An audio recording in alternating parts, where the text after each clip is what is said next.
Bonjour à tous, bienvenue sur ce nouvel épisode de l'Hebdo des marchés, podcast d'Itoro. Nous sommes le lundi 20 mai et comme toutes les 2 semaines, j'ai l'honneur de co-animer ce podcast avec Marc Toiti. Salut Marc. Salut Antoine, bonjour à toutes et à tous et ravi de vous retrouver. Oui, ravi de vous retrouver donc pour ce nouvel épisode. Alors, le sommaire cette semaine, eh bien, on va parler d'inflation. On a eu la semaine dernière les données sur l'inflation aux États-Unis, en zone euro. On va y revenir avec Marc. Ensuite, bien, ça découle sur les taux d'intérêt monétaire et obligataire, hein, puisque on a eu des réactions aussi à ce niveau-là. Et on va terminer, comme à chaque fois, par les marchés boursiers qui sont très résistants et qui ont inscrit d'ailleurs des nouveaux plus hauts.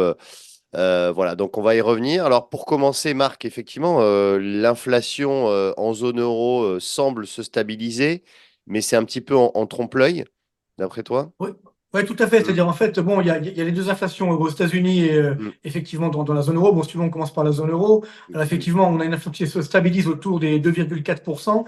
Mais ce qui compte surtout, ce qu'on doit regarder, parce que comme tu le sais, l'inflation, c'est un glissement annuel. Encore une fois, je le rappelle tout le temps parce que c'est important. On compare donc le niveau du mois d'avril, en l'occurrence d'avril 2024, par rapport à avril 2023. Et donc, si effectivement en avril 2024, les prix augmentent un peu moins en avril 2023, mécaniquement, le glissement annuel baisse. Et c'est ce qui se passe depuis un an, puisque la flambée des prix a eu lieu en 2022. Après, les prix ont continué d'augmenter, mais de moins en moins. Donc, ça fait baisser le glissement annuel. Donc, en fait, ça veut dire que les prix continuent d'augmenter, mais un peu moins vite. C'est ce qu'on appelle une phase de désinflation, mais il n'y a pas de baisse des prix. Et puis surtout, moi, ce qui m'inquiète, c'est qu'il faut regarder au cours des 3 derniers mois, on a une augmentation des prix dans la zone euro de 2%. C'est quand même pas rien. Donc, ce qui veut dire que il y avait bien ce ralentissement, notamment en fin d'année dernière, et puis là, ça repart à la hausse depuis le début d'année, et surtout, l'inflation se généralise. C'est-à-dire que avant, ça a commencé par l'énergie, après les biens alimentaires, et maintenant on voit que ça touche tous les biens, et en particulier donc les biens manufacturés, et aussi les services. Donc là, si on regarde, par exemple, si on regarde ce qui se passe en France, là, on a vraiment un détail très clair. Là aussi, l'inflation, elle est à 2,4%. Sur les 3 derniers mois, ça fait 1,8% de hausse, donc quasiment comme dans la zone euro. Et ce qui augmente le plus, bon, à titre anecdotique, ce qui augmente le plus aujourd'hui, c'est l'huile d'olive. C'est-à-dire là où les prix et là où la plus forte inflation en France, et dans l'huile d'olive, bon, il y a des problèmes, on va dire, régionaux et puis également climatiques. Mais bon, à part ça, mais si tu enlèves ça, ce qui augmente le plus, c'est notamment les prix dans les services. Les services dans le tourisme, les services dans, par exemple, l'assurance. Ça, c'est l'assurance mm. santé, l'assurance maison, ça explose. Et donc là, tu vois, il n'y avait pas de lien à la base avec les prix d'énergétique. Donc on voit bien que cette inflation est en train de se généraliser. C'est Mm. l'image que donne souvent. L'inflation, c'est comme le dentifrice. Une fois qu'il est sorti du tube, on ne peut pas le remettre. Donc c'est exactement ça. L'inflation, elle se généralise aujourd'hui et elle est devenue un petit peu incontrôlable. Parce que là, évidemment, autant on peut un petit peu monter les taux d'intérêt pour limiter l'inflation par la demande. Là, comme l'inflation, elle est due notamment aux services, c'est compliqué effectivement de réduire cette augmentation des prix. Et si on voit les indicateurs avancés, là aussi, ça continue. Alors, ça, c'est pour la zone euro. Peut-être que tu veux qu'on parle également des États-Unis. Oui, les États-Unis, effectivement, on a eu les chiffres, hein, donc les prix à la production, les prix à la consommation. Et donc, on a vu que les prix à la production avaient augmenté par rapport au mois précédent. En revanche, les prix à la consommation, selon les derniers chiffres, ça se stabilise plutôt. Oui, alors c'est Voilà. pareil, c'est-à-dire c'est le Mm. glissement Le annuel glissement qui annuel. baisse un petit peu, c'est-à-dire on est Mm. effectivement à 3,4% après 3,5%, mais je te rappelle quand même que l'objectif de la Réserve fédérale américaine, Oui, comme d'ailleurs de la BCE, c'est c'est au-dessous des 2, 2% d'inflation. 2%. Donc on n'y est pas, Mm. Ouais. 3,4%, c'est énorme. Et si on regarde hors énergie et produits alimentaires, ce qu'on appelle le core CPI, c'est-à-dire l'inflation sous-jacente, eh bien on est à Mm. 3,6% d'inflation. Ouais. Donc c'est vrai que ça reste comme une inflation qui reste élevée et donc qui est supérieure, largement supérieure aux objectifs de la Réserve fédérale et aux États-Unis, comme dans la zone euro d'ailleurs, même un peu plus, sur les 4 derniers mois, les prix à la consommation ont augmenté de 2,2% en Mm. 4 mois. Donc, tu vois, c'est-à-dire que ça, effectivement, les ménages, ben, les subissent au jour le jour, entre guillemets, cette augmentation. Et quand on regarde les indicateurs avancés de l'inflation, notamment aux États-Unis, les prix à la production, ben, là également, c'est reparti à la hausse. On est à 2,4% de glissement annuel. Donc, alors qu'on était sur des Mm. niveaux négatifs il y a encore quelques mois. Ouais. Donc, Ils ont été révisés en baisse le mois précédent. Ça doit certes, être mais révisé. ça a été révisé à la hausse, enfin, ça a Oui. été donc en nette hausse sur un mois, donc Sur c'est un sur mois, le mois plus, ouais, plus sur le mois 0,5. d'avril. Hmm, Donc après, tu as des ajustements statistiques, hein, c'est sûr, tout à mais fait. ce qui veut dire par là que les prix, sur un seul mois, ça fait 0,5% Ouais. d'augmentation sur les prix à la production, tu vois. Donc Hmm, ça, encore une fois, comment ça marche l'inflation? Tu as d'abord les prix des matières premières, après tu as les prix à la production, et après tu as les prix à la consommation. C'est ça l'inflation, les prix à la consommation. hmm, Donc là, on voit que les indicateurs avancés, notamment les prix à la production, sont en augmentation. Si on regarde également les salaires aux États-Unis, ça augmente toujours fortement. hmm, Idem en Europe, les salaires repartent à la hausse. Alors c'est bien, tant mieux pour les salariés évidemment, mais néanmoins, on se rend bien compte que c'est ce qu'on appelle la boucle prix-salaire qui est en train de s'enclencher, qui s'est déjà enclenché, et donc ça va être compliqué de casser cette inflation. Et donc l'inflation, malheureusement, je pense qu'on l'a tuée un petit peu trop vite, on l'a enterrée un petit peu trop vite, elle est toujours là, et donc elle va imposer justement aux banques centrales de maintenir une politique monétaire toujours assez restrictive, hein, finalement. hmm. Et si d'ailleurs, juste pour terminer, on regarde les prix des matières premières, justement, ben, c'est vrai que ça a un petit peu baissé, mais néanmoins, ça continue d'augmenter depuis le début de l'année. Si on prend l'indice CRB de toutes les matières premières, on est à 12% d'augmentation depuis le début de l'année. Donc ça, tu vois, c'est l'inflation à venir. Donc ce Hmm. qui veut dire que les tensions sont toujours là. Et moi, ce qui m'inquiète, c'est que, encore une fois, cette inflation, elle est devenue incontrôlable. Parce que normalement, pour casser l'inflation, ben, on sait comment ça se passe, hein. Il faut que tu aies une baisse de l'activité, tu aies une baisse de la consommation. Et à ce moment-là, les producteurs, les distributeurs sont obligés de baisser leurs prix.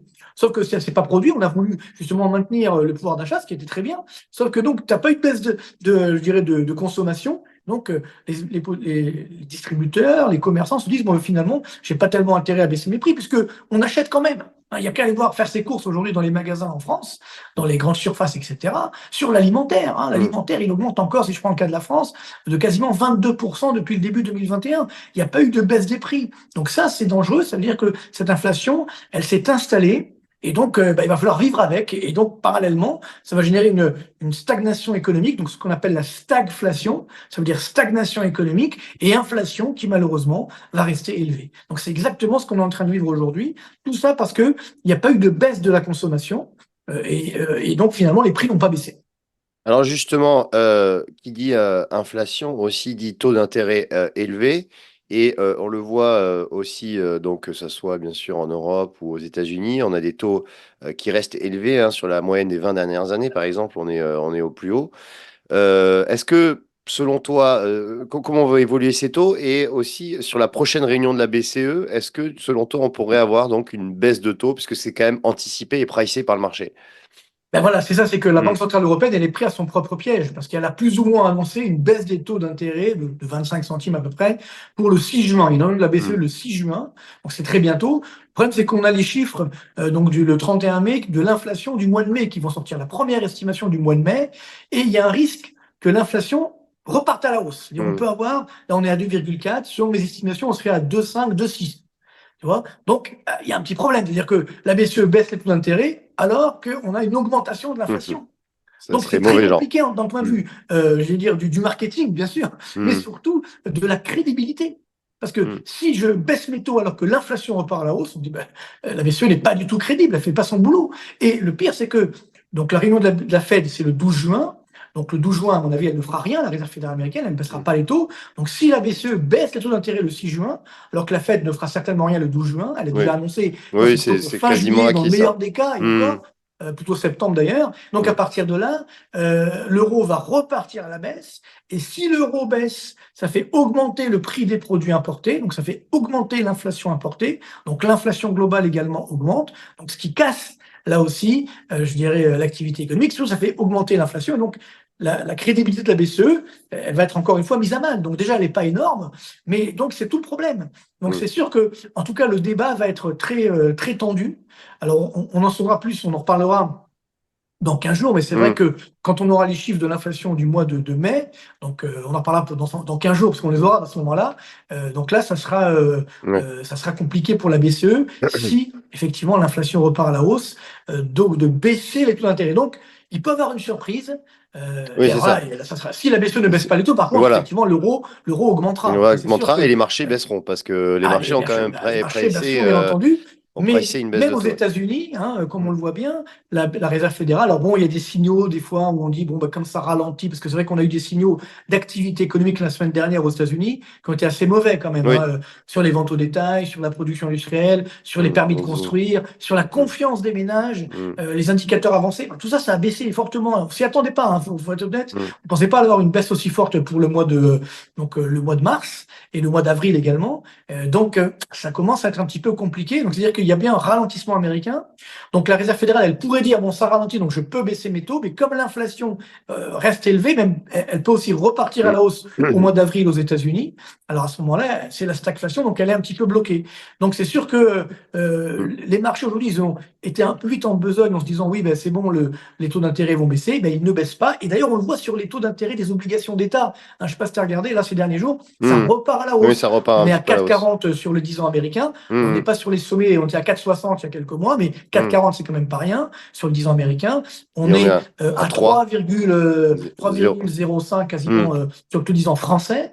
Donc c'est même le taux 10 ans allemand, on est quasiment 2,50. Donc ça veut dire que là, Mm. évidemment, il y a bien cette tension qui est là, et donc ce qui veut dire qu'attention, on peut avoir une mauvaise surprise sur les taux de la BCE. En tout cas, moi, si j'étais à la BCE ou à la Fed, je voterais contre une baisse des taux d'intérêt, Mm. puisque c'est pas le moment, puisque l'inflation, malheureusement, elle reste élevée.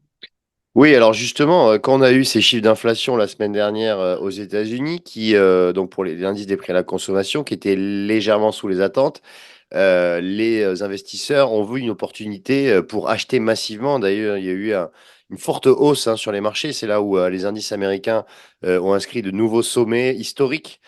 Assez surprenant, hein. C'est vrai que voilà, on était entré dans une phase de consolidation. On a eu ce pic derrière. Après, quand même, on a des discours de banquiers centraux américains qui calment les ardeurs, qui nous disent, attendez, la hausse des taux, la baisse des taux, c'est pas pour tout de suite.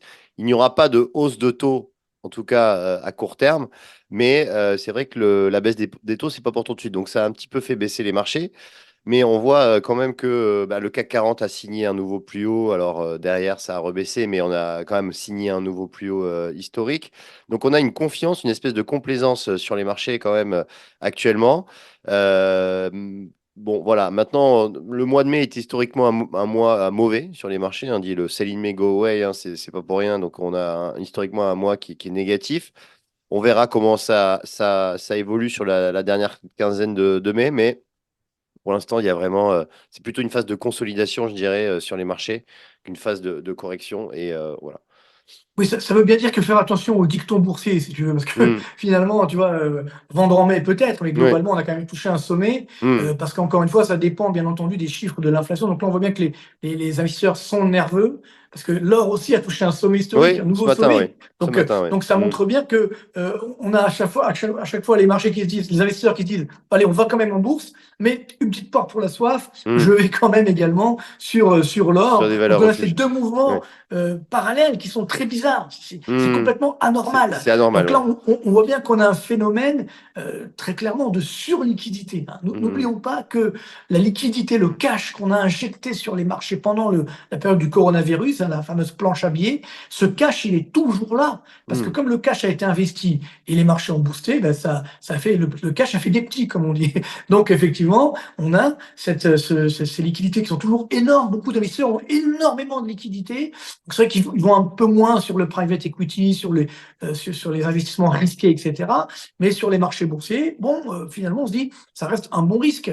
Donc, ce qui veut dire que ça Hmm. peut continuer. Donc, il faut bien prendre conscience que ça va dépendre, bien sûr, de ce réveil sur l'inflation ou pas, ou des taux d'intérêt. Si les taux d'intérêt baissent, les marchés vont être évidemment satisfaits. Mais encore une fois, on a un marché qui, aujourd'hui, est décalé par rapport à la réalité économique. Donc dans ces mouvements-là, c'est très compliqué de faire des prévisions parce que c'est plus basé sur la réalité économique. Hmm. Donc, ça peut encore effectivement monter, on peut avoir des surprises au gré des taux d'intérêt. Donc, la clé, ça va être ça. Alors, il y a beaucoup de clés hein, la fin de d'ici l'été, quoi. Il y a toujours, moi, le 31 mai, il y aura, je dirais, peut-être la surprise de Standard Poor's sur la France, qui a peut-être dégradé la note de la France. Peut-être, enfin, elle va faire son boulot, parce que Hmm. pour l'instant, Moody's et Fitch n'ont pas fait leur boulot, mais là, on se rend bien compte qu'il y a peut-être des tensions. Alors, Là, ça peut évidemment être un déclic.